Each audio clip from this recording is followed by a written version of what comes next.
মালদার রতুয়া 1 নম্বর ব্লকে কৃষি উন্নয়ন সমিতি লিমিটেডের মিনি ব্যাংকে কোটি কোটি টাকা তছরূপের অভিযোগ। আর এই অভিযোগেই রতুয়া 1 নম্বর ব্লকের তৃণমূল পরিচালিত বিলাইমারি গ্রাম পঞ্চায়েতের প্রধান ও প্রধানের স্বামীকে গ্রেপ্তার করল রতুয়া থানার পুলিশ। শুক্রবার ধৃতদের আদালতে নিয়ে যাওয়ার সময় তাদের উদ্দেশ্য করে চোর চোর আওয়াজ তুললেন প্রতারিত আমানতকারীদের একাংশ।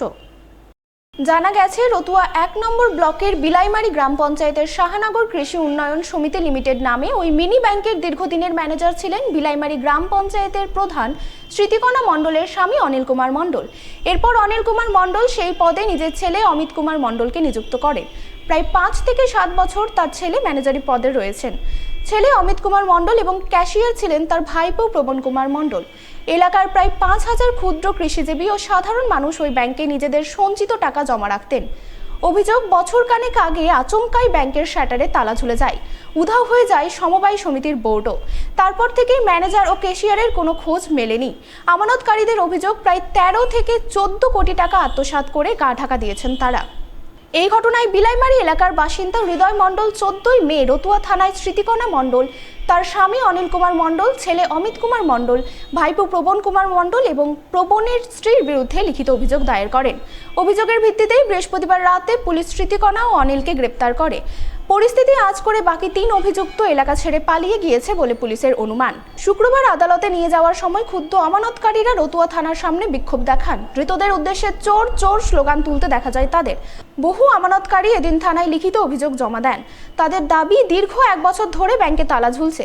নিজেদের জমানো টাকা না পেয়ে চরম সমস্যার মধ্যে পড়েছেন তারা। অভিযোগ, আমানতকারীদের টাকা আত্মসাৎ করেই অভিযুক্তরা নিজেদের সম্পত্তি বৃদ্ধি করেছেন। যদিও আদালতে যাওয়ার পথে ধৃত স্মৃতিকণা মণ্ডল অভিযোগ অস্বীকার করেন।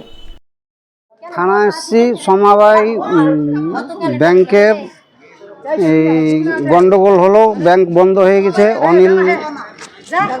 অনিল ম্যানেজার 1 বছর থেকে টাকা দিচ্ছে না। তার ছেলে অমিত মণ্ডল এখন বর্তমানে ম্যানেজার, আর ক্যাশিয়ার ছিল ওর ভাতিজা। এই জন্য আমরা থানায় এসেছি। থানাতে এসে বলছি যে কি আমাদের টাকা চাই। বলছি কি কারণে আপনাদেরকে নিয়ে এসছে? আমি তো আমার কোনো প্রবলেমই দেখি না। আপনি তো প্রধান, তাই তো? হ্যাঁ, বলছি ওই ব্যাংক প্রতারণার কেসে আপনাদেরকে নিয়ে এসছে নাকি? তো এর সঙ্গে কি এমএলএ যুক্ত আছে আপনাদের সঙ্গে? না, এখন তো পাবলিক তো বলছে যারা টাকা রেখেছিল এমএলএর নাম বলছে। এখন নিয়ে নেয়। আগে নিয়েছিল। তো কি আপনার ছেলে যুক্ত আছে? পশ্চিম এশিয়ায় যুদ্ধ পরিস্থিতির কারণে ফের ভারতের দেশ জুড়ে বাড়ল জ্বালানি তেলের দাম। পেট্রোল ডিজেলের দাম বৃদ্ধি হলো লিটার প্রতি 3 টাকা 8 পয়সা। ফলে জ্বালানি তেলের দাম বৃদ্ধিতে মূল্যবৃদ্ধির চিন্তায় কপালে ভাঁজ পড়ল আমজনতার। শুক্রবার সারা দেশের সাথে মালদাতেও জ্বালানি তেলের দাম বৃদ্ধি হয়। পেট্রোল ডিজেলের লিটার প্রতি প্রায় 3 টাকা বৃদ্ধি হয়। আর এই বৃদ্ধিতেই শিয়রে মেঘ দেখতে শুরু করেছেন মালদার আমজনতা। তাদের বক্তব্য, পেট্রোল ডিজেলের দাম বৃদ্ধি হলে তার প্রভাব প্রায় সমস্ত ক্ষেত্রেই পড়ে। যানবাহনের ভাড়া বৃদ্ধির আশঙ্কা থাকে, পণ্য পরিবহনে খরচ বাড়ে, যার প্রভাবে ঘুরপথে মধ্যবিত্তের পকেটে টান পড়ে। তাই তারা চান হঠাৎ করে যেন পেট্রোল ডিজেলের দাম বৃদ্ধি না হয়, সমস্ত জিনিসপত্রের দাম নিয়ন্ত্রণের মধ্যে থাকে। আমাদের উপরে তো প্রভাব পড়বে, কারণ আমরা দৈনন্দিন ব্যস্ত মানুষ, আমাদের গাড়ি ছাড়া কাজ নেই, ছুটতে হয় আমাদেরকে। আর তেলের দাম বাড়লে তো স্বাভাবিক আমাদের উপর প্রভাব পড়বে। বলেছেন ঠিক আছে, কিন্তু আমাদের কাজটা এরকম কি আমাদের গাড়ি নিয়ে না ছুটলে, সাইকেল নিয়ে ছুটলে আমাদের চলাফেরা অসুবিধা হবে। সব কিছুতে পড়বে, ফ্যামিলির ইসে পড়বে, বাজেট ফেল হবে, বাড়ির সমস্ত কিছু। যদিও একাংশের বক্তব্য, পশ্চিম এশিয়ার যুদ্ধ পরিস্থিতির কারণেই সরকার জ্বালানি তেলের দাম বৃদ্ধি করতে বাধ্য হয়েছে, এছাড়া অন্য কোনো উপায় ছিল না। তাই বর্তমান পরিস্থিতিতে সকলকে জ্বালানি তেলের এই মূল্যবৃদ্ধি মেনে নিতে হবে। যতটা মিলি ওখান থেকে ঠিক না হচ্ছে যুদ্ধের পরিস্থিতি, ততটা মিলি তেলের দাম তো বাড়বেই, ওটা তো আমাদেরকে মেনে নিতেই হবে, কোনো উপায় নেই না মেনে। কারণ আমাদের দেশে যা তেল উৎপন্ন হচ্ছে, এ তেলে আমাদের কদিন চলবে, খুব বেশি হলে 10 দিন, তার বেশি চলবে।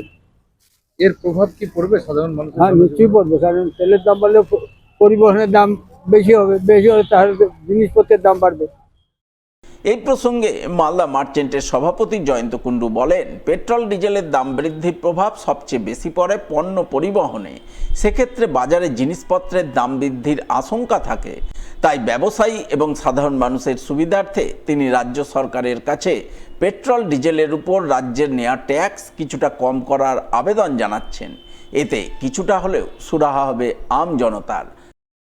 পেট্রোল এবং ডিজেলের দাম আজকে থেকে বেড়েছে। আমরা দেখতে পাচ্ছি যে পেট্রোল এবং ডিজেলের দাম বেড়েছে। এতে বিশেষ করে পণ্যবাহী গাড়িগুলো কিন্তু আমাদের জিনিসপত্রের মূল্য বৃদ্ধি হওয়ার একটা সম্ভাবনা দেখা দিচ্ছে। যদিও আমরা জানি যে আমাদের রাজ্যে এবং কেন্দ্রে একই সরকার এসছে, ডবল ইঞ্জিন সরকার আমাদের এসছে।